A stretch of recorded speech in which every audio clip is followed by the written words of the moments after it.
yurtimizda amalga oshirilayotgan mana shu ma'rifat, ma'naviyat harakatini bir yangi bir timsoli, bir yangi bir bezaga bo'ldi desak ham to'g'ri bo'ladi. Mana shulardan xulosa qilgan holda o'ylaymanki, bizni Farg'ona viloyatida ham mana shu Farg'ona shahrimizda boshlangan ushbu festival ham nasib qilsa endi bir yaxshi niyat qilamiz. Yaxshi niyat qilamiz. Bu yilgisi bu boshlanishi birinchisi Xalqaro kitobxonlik festivali ochilish marosimida ko'rib turganimizdan xursandmiz. Viloyat hokimi Xayrullo Hayitboyev tomonidan 2025-yil Farg'ona viloyatida kitobxonlik yili e'lon qilinganligi albatta alohida e'tirof qilib o'tishimiz kerak.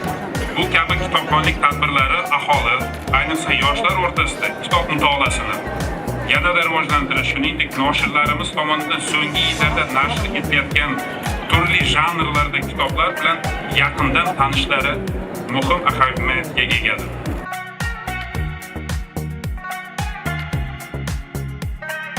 Bugun bayram Farg'onada barchalarni shu maydonda ko'rib turgandan juda ham xursandman.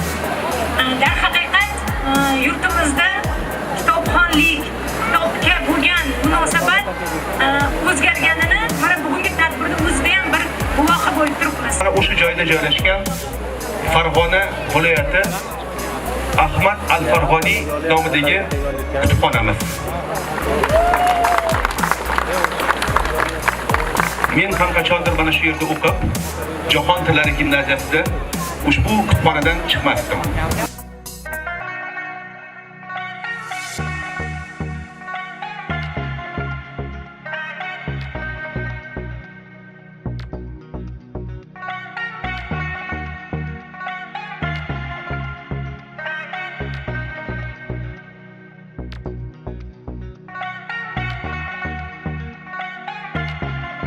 Ko'rib turibsizki, odamlarimiz kitobni sog'ingan ekan.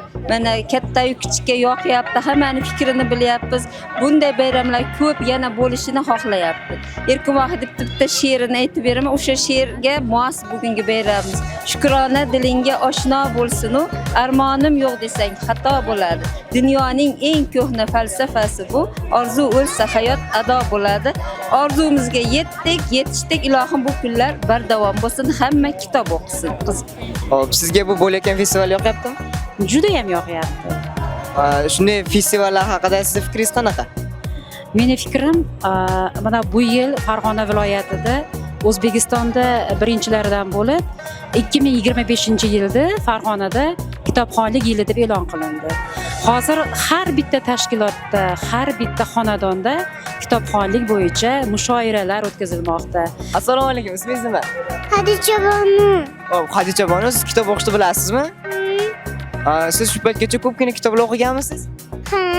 Siz shu paytgacha o'qigan kitoblaringizda eng sizga yoqqani qaysi bo'lgan? Krasnoy Shapochka. Sizga kitob o'qishni kim o'rgatgan? Ayam o'rgatgan.